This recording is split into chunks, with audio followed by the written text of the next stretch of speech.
राजपीपला की एक खबर है जहां पर प्रधानमंत्री नरेंद्र मोदी के सफल कार्यकाल के 12 साल पूर्ण होने पर मीडिया संवाद का आयोजन हुआ था। दरअसल हाल ही में प्रधानमंत्री नरेंद्र मोदी ने अपने सुशासन के 12 साल पूर्ण किए हैं। तब राजपीपला स्थित श्री कमलम कार्यालय पर भारतीय जनता पार्टी नर्मदा जिला के अध्यक्ष नील राव की अगुवाई में इस अभियान को उजागर करते हुए मीडिया संवाद कार्यक्रम का आयोजन करवाया गया था। तब इस कार्यक्रम में जिला के डिजिटल और प्रिंट मीडिया के पत्रकार, मीडिया प्रतिनिधि समेत जिला प्रभारी अर्जुन चौधरी, महामंत्री आशीष पटेल और हितेश वसावा मौजूद रहे थे। तब आपको बता दें कि इस दौरान विभिन्न कल्याणकारी योजनाओं और विकास से जुड़े हुए मुद्दों पर विस्तृत चर्चा की गई थी और कार्यक्रम के अंत में मीडिया प्रतिनिधियों के साथ प्रश्नोत्तरी का भी आयोजन हुआ था।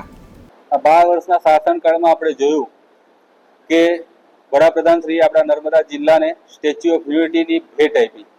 આ સ્ટેચ્યુ ઓફ યુનિટીના કારણે આખી દુનિયાના નકશામાં નર્મદા જિલ્લો અંકિત થયો છે।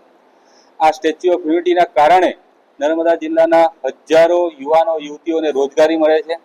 આ સ્ટેચ્યુ ઓફ યુનિટીના કારણે ઇન્ફ્રાસ્ટ્રક્ચર જે ડેવલપ થયું।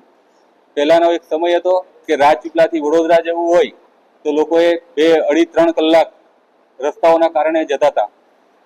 સ્ટેચ્યુ ઓફ યુનિટીના કારણે આજે રાજપીપળાથી આપણે કાલાઘોડાથી ગાડી લઈને નીકળીએ તો 1 કલાકની અંદર આપણે વડોદરા પહોંચીએ છીએ, 2.5 કલાકની અંદર આપણે અમદાવાદ પહોંચીએ છીએ। આજે નર્મદા જિલ્લાના વિદ્યાર્થીઓ ભણે એની માટે દરેક તાલુકાની અંદર એકલવ્ય મોડલ રેસિડેન્સી સ્કૂલો હોય।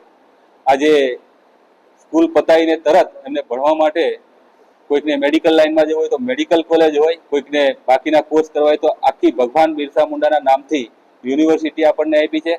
આ જિલ્લાની ઉપર સાહેબના ઘણા ઉપકારો છે અને આ જિલ્લો એક માં જેવી રીતના દીકરાનું પોષણ કરતી હોય એમ મોદી સાહેબે નર્મદા જિલ્લાનું પોષણ કર્યું છે। એની માટે સાહેબનો અમે આભાર વ્યક્ત કરીએ છીએ। हमसे जुड़े रहने के लिए हमारे YouTube चैनल को सब्सक्राइब करें और नई वीडियो की नोटिफिकेशन के लिए बेल आइकॉन को दबाएं।